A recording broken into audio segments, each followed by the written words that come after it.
तुम्हें यीशु की पूजा करनी है। पैसा क्या चीज है, जो तुम चाहोगे वह सब मिलेगा। तुम्हारे देवता क्या दे पाए आज तक? समाज में इज्जत तक नहीं मिली।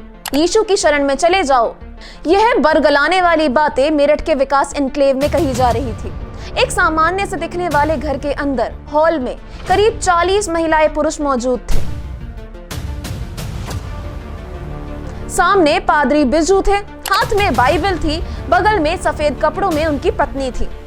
वह महिलाओं को धार्मिक प्रवचन दे रही थी। जब इन्हीं लोगों के बीच बैठे कुछ लोग हिंदू देवी देवताओं की बुराई नहीं सुन सके तो पुलिस को खबर कर दी।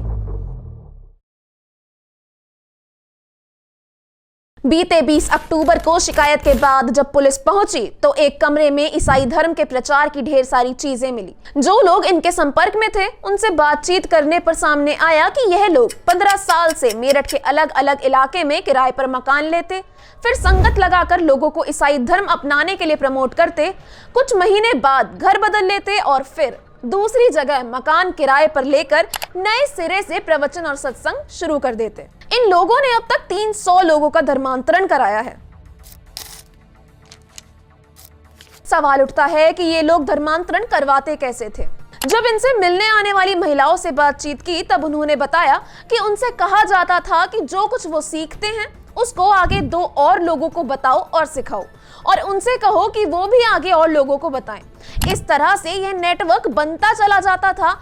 एक आदमी का धर्म बदलता तो वो दूसरे आदमी को धर्मांतरण के लिए तैयार करता। पूरे मेरठ में ये चेन धीरे धीरे बनती जा रही थी। सामने आया है कि लोगों का धर्म बदलवाने के लिए ये लोग 3 तरह के लालच देते थे। पहला, लड़का या लड़की की शादी करवा दी जाएगी, खर्चा चर्च के लोग उठाएंगे। दूसरा, 2 से 5 लाख की मदद मिलेगी ताकि खुद का रोजगार किया जा सके। तीसरा, बीमारियां ठीक करने के लिए पवित्र जल देंगे, झाड़ फूक भी करेंगे। 15 साल से एरिया बदलकर रहते आ रहे थे और 300 से ज्यादा लोगों का धर्मांतरण कराया है।